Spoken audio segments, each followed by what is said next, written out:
Good evening to all, welcome to my YouTube channel academic maths by Piyush sir. आज हम लोग discuss करने जा रहे हैं रियल नंबर्स का जो यूक्लिड डिवीजन लेमा था उसका पार्ट 7। लास्ट लेक्चर में मैंने आपको बताया था कि n cube minus n is divisible by 3 for any positive integer n। फिर आपको होमवर्क दिया था कि n cube minus n is divisible by 6 for any positive integer n। Clear? अब आज हम इसके आगे के क्वेश्चंस की ओर बढ़ेंगे। इसके आगे का जो क्वेश्चन है होमवर्क आपने कर लिया होगा, एक बार देख लेना। अगर कोई प्रॉब्लम होगी तो कमेंट बॉक्स में बता देना, मैं दोबारा उसको सॉल्व करवा दूंगा। क्लियर है? ओके, देखो आगे बढ़ते हैं। आज का जो हमारा क्वेश्चन है वो क्या है? क्वेश्चन ये है कि prove that one and only one out of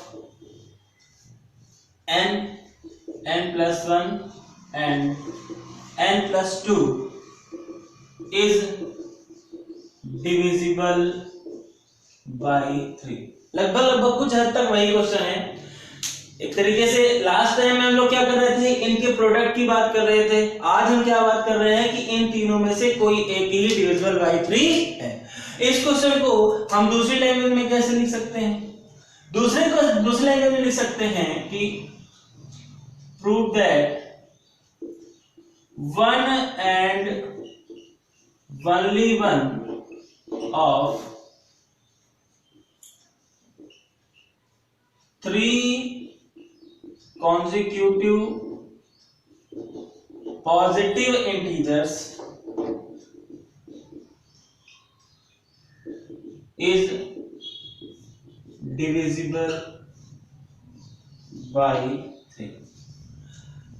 तीन पॉजिटिव इंटीजर्स अगर कॉन्जिक्यूटिव 3 पॉजिटिव इंटीजर्स लिए जाए तो उनमें से केवल एक ही जो है वो 3 से डिविजिबल होगा और जो दो बाकी होंगे वो 3 से डिविजिबल नहीं होंगे। अभी मैं आपको लेके दिखाता हूं। Prove that n out of n, n plus 1, n plus 2 is divisible by 3। यहाँ पे थोड़ा सा बढ़ा सकते हो क्या? Where n is any positive integer। और दूसरे लाइन में क्या कह सकते हैं? Prove that one and only one of 3 consecutive positive integers is divisible by 3। अगर आप 3 consecutive positive integers लेते हैं, जैसे n है, n plus 1 है, n plus 2 है, तो आप ये तीनों कैसे हैं? consecutive positive integers हैं। कल जो लास्ट लेक्चर था उसमें मैंने आपको बताया था कि जब भी इंटीजर्स को 1 के डिफरेंस में लिया जाएगा तो उसको हम लोग क्या बोलते हैं? consecutive integers बोलते हैं। क्लियर है? ओके, एग्जांपल देख लो। जैसे मैंने लिया 6, मैंने लिया 7, मैंने लिया 8। ये हमारे पास 3 कॉन्जिक्यूटिव पॉजिटिव इंटीजर्स हैं। इन तीनों में से बताओ कौन सा वाला डिविजिबल है? ये डिविजिबल है, ये दोनों डिविजिबल नहीं है। क्लियर है? आप और कोई ले सकते हैं। आप लिया 17, 18 और 19। इन तीनों में से देखो ये डिविजिबल नहीं होगा, ये डिविजिबल नहीं होगा, केवल ये वाला क्या होगा? डिविजिबल होगा। क्यों? अच्छा, इसका ऐसे देख सकते हो। देखो मेरी बात समझना। 3 से डिविजिबल होने के लिए जैसे आप 3 का टेबल पढ़ते हो तो 3 1 जा 3, 3 2 जा 6, 3 3 जा 9। तो आप देख रहे हैं 3 से जितने नंबर्स डिविजिबल हैं इन सब में कितने का गैप है? 3 3 का गैप है। कितने का गैप है? 3 3 का। क्योंकि 3 से डिविजिबल कौन होगा? 3 का मल्टीपल होगा। और 3 का हर एक मल्टीपल में कितने का गैप आएगा बताओ? कम से कम 3 का गैप आएगा। इसलिए यहां पे हम ये कह सकते हैं कि 3 कॉन्जिक्यूटिव पॉजिटिव इंटीजर में से केवल एक ही पॉजिटिव इंटीजर जो है वो क्या होता है? डिविजिबल बाय 3 होता। क्लियर है? ओके, तो ये हमारा क्वेश्चन है। इसको हम लोग अप्रोच कैसे करेंगे इसके बारे में समझते हैं। क्लियर है? ओके, देखो आगे बढ़ते हैं।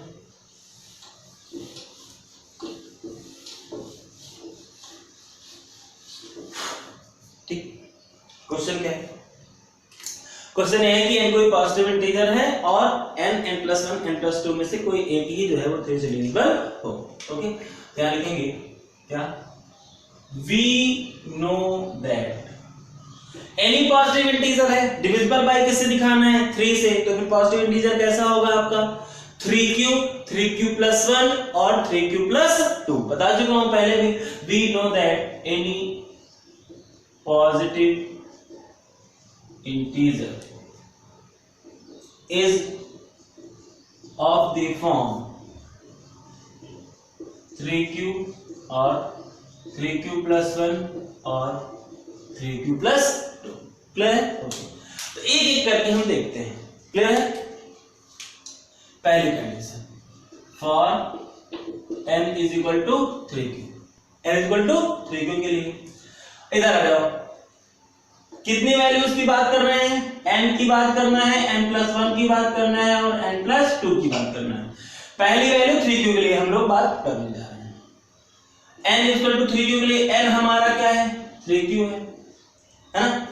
n प्लस 1 क्या हो जाएगा, n की वैल्यू क्या है 3q, तो n प्लस 1 क्या हो जाएगा 3q प्लस 1। n की बात हो गई, n प्लस 1 की बात हो गई। अब n प्लस 2 की बात करो, तो n प्लस 2 हमारा क्या हो जाएगा, n क्या ले आए आपने 3q।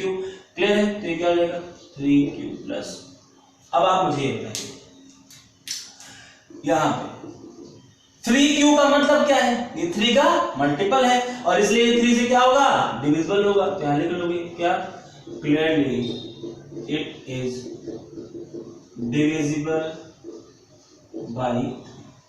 ओके, ये 3 से डिवाइड करने पर 1 रिमाइंडर लीव कर रहा है, ये 3 से डिवाइड करने पर 2 रिमाइंडर लीव कर रहा है। तो यहां क्या लिखें, clearly it is not divisible by 3, clearly it is not divisible by. बात समझ आ गई? क्लियर है? तो ये हमने किसके लिया, हमारे पास पॉजिटिव इंटीजर क्या होते हैं, या तो 3q या 3q प्लस 1 या 3q प्लस 2। यही क्यों ले रहे हैं 4q plus 1, 4q plus 2, 4q plus 3 और 4q नहीं ले रहे हैं, या 2q और 2q प्लस 1 नहीं ले रहे हैं। क्यों? क्योंकि डिविजिबिलिटी किसे दिखानी है 3 से। यही सेम क्वेश्चन मैं आपको 6 से डिविजिबल दिखाने के लिए दूंगा। क्लियर है? ओके, तो पहली 3q के लिए 3 वैल्यूज की बात करनी थी। 3q के लिए पहला ये 3q, n equal to 3q है तो ये भी n इक्वल टू 3q हो जाएगा। n प्लस 1 3q प्लस 1 हो जाएगा, n प्लस 2 3q प्लस 2 हो जाएगा। कंफ्यूजन कहां होती है कि सर यहां आपने n इक्वल टू 3q लिया, यहां पे लिख रहे हैं। बेटा सुनो क्या है, ये जो 3q है ये पॉजिटिव इंटीजर, इसकी बात हो रही है। क्लियर है? ओके, इसके लिए। अब इसके लिए कितने कंडीशन है 3, पहली वो खुद की, दूसरी प्लस 1 की और तीसरी प्लस 2 की। मतलब जो पॉजिटिव इंटीजर उसकी खुद की, फिर पॉजिटिव इंटीजर प्लस 1 की, फिर पॉजिटिव इंटीजर प्लस 2 की। तो तीनों कंडीशन दिखानी पड़ेगी। यहां कुछ लोग n इक्वल टू 3q लिखते हैं और यहां कुछ लोग डायरेक्ट लिख देते हैं फॉर पॉजिटिव इंटीजर 3q। ठीक है, जैसा आपको सही लगे। क्लियर है? बात समझ में आई? अब हम दूसरा पॉजिटिव इंटीजर लेंगे, इसको हटा देना। ठीक है, नेक्स्ट मैं बताने जा रहा हूं, नोट कर लेना। Second number for positive integer 3q plus 1, या ये कह सकते हो n की वैल्यू अगर आप 3q प्लस 1 लोगे तब क्या होगा। क्लियर है? ओके,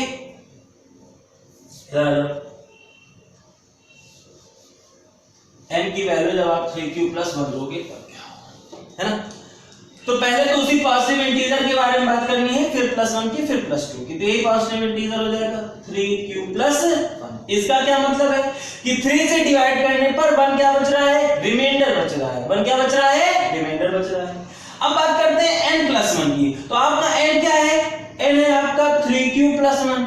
ये तो n की वैल्यू हुई और यहाँ पे क्या है प्लस 1 और है, तो ये पूरा क्या हो जाएगा 3q प्लस 2 हो जाएगा। क्लियर है? अब यहां बात करते हैं किसकी, n प्लस 2 की। तो n प्लस 2, n क्या है 3q प्लस 1, तो पहले लिख लो 3q प्लस 1। फिर किसकी बात करनी है प्लस 2 की, तो यहां पे प्लस 2 कर देंगे।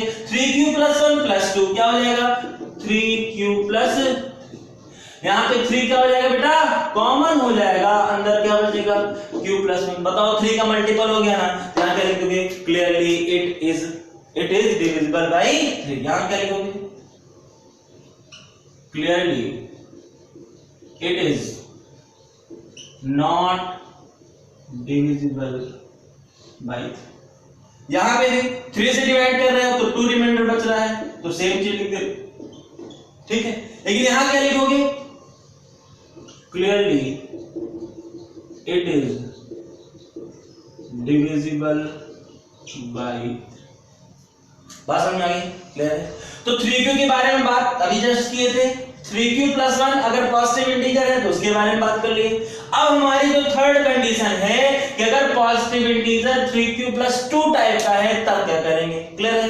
तो चलो आते हैं। पॉजिटिव इंटीजर हमारा क्या हुआ? 3q + 2 टाइप का। तो पहली कंडीशन n की ही है, पॉजिटिव इंटीजर की ही है। तो पॉजिटिव इंटीजर हमारा देखो क्या हो जाएगा, ध्यान से देखो। पॉजिटिव इंटीजर हमारा क्या हो जाएगा? 3q + 2। क्यों?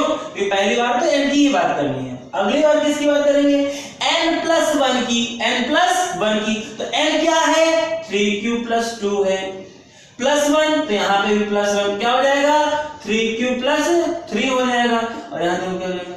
3 × q +। क्लियर? ओके, इधर देखो। n आपका क्या है? अब n + 2 की बात करना है। n क्या है? 3q + 2 है। और यहाँ पे +2 और है, तो क्या हो जाएगा? 3q + 4। तो 3 से डिवाइड करने पर 4 तो रिमाइंडर बचेगा नहीं। फिर इसको क्या कर सकते हैं? इधर देखो, इसको लिखेंगे 3q + 3 + 1। 3q + 3 + 1। इसमें 3 कॉमन हो जाएगा, q + 1 प्लस क्या आएगा? मतलब 3 से डिवाइड करने पर 1 क्या बच रहा है? रिमाइंडर बच रहा है। यहाँ 3 से डिवाइड करने पर 2 क्या बच रहा है? रिमाइंडर बच रहा है। लेकिन यहाँ पे रिमाइंडर क्या है? कुछ नहीं है, इसलिए ये वाला नंबर इस बार डिविजिबल हुआ, बाकी दोनों डिविजिबल नहीं। क्लियर है? ओके, तो क्या देखा हमने? It is not divisible by 3, है ना? It is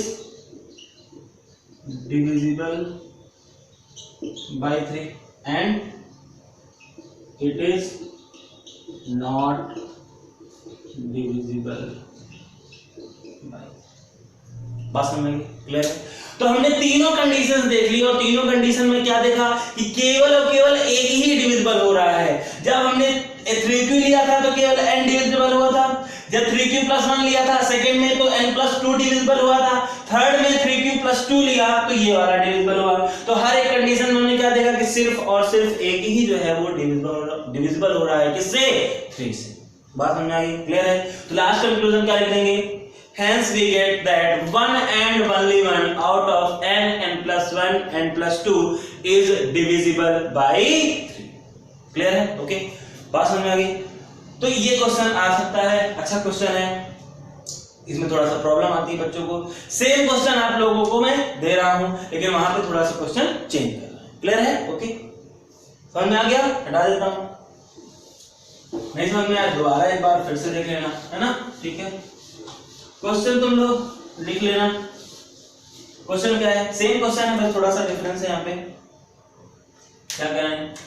कह रहे हैं prove that one and only one out of n + 2 and n + 4 is divisible by 6।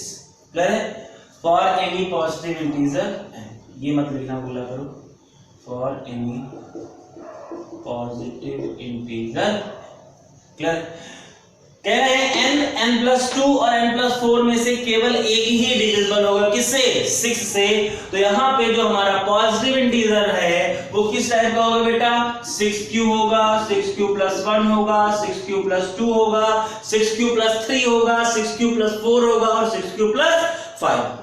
Clear है? ओके, तो इसको आप दिखा लेना। थोड़ा लंबा क्वेश्चन है लेकिन होमवर्क के रूप में प्रैक्टिस। देखो मैथ्स क्या मांगती है? प्रैक्टिस मांगती है। अगर प्रैक्टिस नहीं करोगे तो फिर प्रॉब्लम आएगी। तो जितना ज्यादा प्रैक्टिस, इसलिए मैं हर एक क्वेश्चन से दूसरा टाइप का क्वेश्चन, सेम टाइप उसी तरह का एक क्वेश्चन आपको होमवर्क के लिए देता हूं। तो होमवर्क जरूर कर लिया करो, धीरे धीरे आपकी जो प्रैक्टिस है वो धीरे धीरे अच्छी हो जाएगी और फिर आपको मैथ्स में कोई प्रॉब्लम नहीं।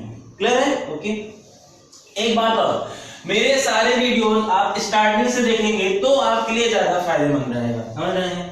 क्योंकि एक कॉन्सेप्ट बना के चलना बहुत ज्यादा जरूरी है। अगर पीछे का कॉन्सेप्ट आपको नहीं पता है, आप सातवें लेक्चर को उठा कर देखेंगे, 6th लेक्चर को उठा कर देखेंगे, 5th को उठा करके अचानक से देखेंगे तो नहीं समझ में आएगा। आपको फर्स्ट लेक्चर से जाना पड़ेगा और वही कॉन्सेप्ट बनाते हुए आना पड़ेगा, इसीलिए मैं छोटे छोटे वीडियो बनाता हूं, आप आसानी से उसको सॉल्व कर सकते हैं और देख सकते हैं। क्लियर है? ओके। अब आज का जो दूसरा क्वेश्चन है वो हम लोग बात करते हैं उसके बाद में। क्लियर है? ओके। तो क्वेश्चन क्या है, कह रहे हैं prove that if x and y are any positive odd integers then x square and y square is even but not divisible by 4। Question क्या है, कह रहे हैं if x and y are positive in odd integers, x and y are positive odd integers, then x square plus y square is even but not divisible by 4। Clear? क्या कह रहे हैं कि x और y दो positive odd integers हैं। Clear है? तो x स्क्वायर y स्क्वायर को अगर ऐड कर दिया जाए तो वो इवन तो होगा लेकिन कभी भी 4 से डिविजिबल नहीं। क्लियर है? ओके, चलो आते हैं। अब हमें बात करनी है पॉजिटिव ऑड इंटीजर्स की और डिविजिबल बाय 4 की। तो आप बताइए 4 से डिविजिबल वाले पार्ट में जब हम बात करते हैं तो 4 का जो पॉजिटिव इंटीजर होगा वो कैसा होगा, या तो 4q होगा, या 4q प्लस 1 होगा, या 4q प्लस 2 होगा, या 4q प्लस 3 होगा, है ना। अब मुझे ये बताओ, पहले मैं बता चुका हूं कि ये जो है ये कैसा है, इवन है, और ये भी कैसा है, इवन है। बात किसकी करना है, ऑड पॉजिटिव इंटीजर्स की। तो एक ऑड ये मिल जाएगा और एक ऑड ये मिल जाएगा। इसको क्या मान लेते हैं, x, और इसको क्या मान लेते हैं, y। किसी को कोई प्रॉब्लम नहीं आता, बात समझ में आ रही है। लेने को 2 भी ले सकते हैं, वहां पे क्या लेना पड़ेगा, देखो एक पॉजिटिव इंटीजर आपका क्या हो जाएगा 2p प्लस 1 टाइप का, और एक पॉजिटिव इंटीजर क्या ले लेंगे 2q प्लस 1 टाइप का, ये x हो जाएगा और ये क्या हो जाएगा y। क्लियर है? तो चाहे ये ले लो और चाहे ये ले लो, बात दोनों में सेम। क्लियर है? जैसे मैं इसको करूंगा वैसे ही आप इसको कर सकते हैं। क्लियर है? ओके, देखते हैं। आप हम यहां लिख देंगे क्या, we know that any positive odd integer is of the form 4q plus 1 और 4q प्लस 3। यहां लिखेंगे we know that any odd positive integer is either of the form 4q plus 1 और 4q plus। क्लियर है? तो एक को हम x मान लेते हैं और एक को क्या मान लेते हैं, y मान लेते हैं। तो let x is equal to क्या है 4q plus 1 and y is equal to क्या है 4q plus। क्लियर? ये हमारा क्वेश्चन है और ये हमारा सॉल्यूशन। कह रहे हैं कि x एंड y क्या है, पॉजिटिव इंटीजर्स है और पॉजिटिव इंटीजर है। तो x square plus y square even तो है, मतलब 2 से तो डिविजिबल है लेकिन 4 से डिविजिबल नहीं है। तो हमने क्या किया, हमने कहा पॉजिटिव इंटीजर 4q प्लस 1 हो सकता है या 4q प्लस 3 हो सकता है। एक को हमने x मान लिया और एक को हमने y मान लिया। अब किसकी बात करना है, x square plus y square की। सो x square plus y square, तो x square plus y square, x की वैल्यू ये है, y की वैल्यू ये है।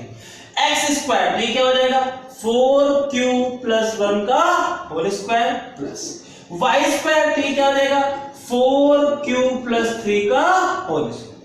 क्लियर है? ओके, यहां ये ब्रेक होगा a प्लस b का होल स्क्वायर, तो a square plus 2ab plus b square. तो a स्क्वायर मतलब 4q का स्क्वायर तो कितना हो जाएगा 16q स्क्वायर प्लस 2ab 2 4 जा 8 1 जा 8 और q प्लस b स्क्वायर क्या हो जाएगा 1 स्क्वायर तो कितना हो जाएगा 1 प्लस 4q प्लस 3 का होल स्क्वायर। यहां पे भी क्या लगेगा a प्लस b का होल स्क्वायर, तो क्या होगा a square plus 2ab plus b square. a की प्लेस पे क्या है 4q है तो क्या हो जाएगा 4q का स्क्वायर मतलब 16q। क्लियर? प्लस 2ab तो 2 4 जा 8 3 जा कितना हो जाएगा 24 और q प्लस b स्क्वायर तो 3 स्क्वायर क्या हो जाएगा 9। ओके, आपको पता है कि लाइक टर्म्स ऐड होते हैं, क्लियर है? तो क्यू स्क्वायर वाला क्यू स्क्वायर से ऐड होगा, 16 कितना हो जाएगा 32 क्यू स्क्वायर। 8 क्यू और 4 24 क्यू ऐड होगा, कितना हो जाएगा 32 क्यू। 1 और 9 ऐड होगा, कितना हो जाएगा 10। क्लियर है? क्या दिखाना है? इवन है लेकिन नॉट डिविजिबल बाय 4। तो इवन के लिए किससे डिविजिबल होना चाहिए? 2 से। अच्छा, यहां पे कॉमन क्या हो सकता है? 2 हो सकता है या 4? क्लियरली दिख रहा है कि यहाँ पे केवल 2 कॉमन हो सकता है। 2 क्या हो सकता है? कॉमन। 2 कॉमन हुआ तो 32 क्यू स्क्वायर, 32 क्यू और 10, इन तीनों में से 2 कॉमन हो गया। यहाँ कौन बचेगा? यहाँ बचेगा 16 क्यू स्क्वायर। यहाँ कौन बचेगा? यहाँ बचेगा 16 क्यू प्लस यहाँ क्या बचेगा बताओ?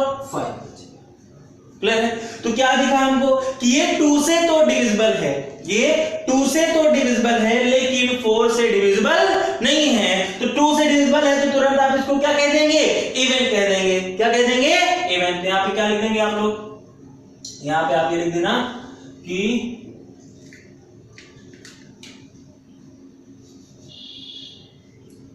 hence we get that if x and y are positive odd integers या odd positive integers, then x square plus y square is even but not divisible by 4। Clear है? यही कंक्लूजन हम लोग क्या कर देंगे? लिख देंगे। क्लियर है? ओके, तो ये हमारा लास्ट क्वेश्चन था इस यूक्लिड्स डिवीजन लेमा के बारे में। कल हम लोग बात करेंगे यूक्लिड डिवीजन एल्गोरिथम के बारे में। थोड़ा सा आप लोग घर में देख लेना, तो उसके बाद हम लोग बताऊंगा तुम्हें, लेकिन फिर भी एक बार पढ़ने से और फिर यहाँ दोबारा पढ़ने से अलग बात होती है ना? ठीक है, तो इसको लगातार आप लोग पढ़ते रहिए और जो भी क्वेश्चंस हैं वो मुझको आप चाहे तो टेलीग्राम पे या व्हाट्सएप पे किसी भी प्लेस पे आप मुझे सेंड कर सकते हैं, मैं उनको आपको सॉल्व कर दूंगा। क्लियर है? ओके, तो हम मिलते हैं कल यूक्लिड डिवीजन एल्गोरिथम पढ़ने के लिए। तब तक के लिए आप लोग घर में रहिए, पढ़ते रहिए और एंजॉय करिए।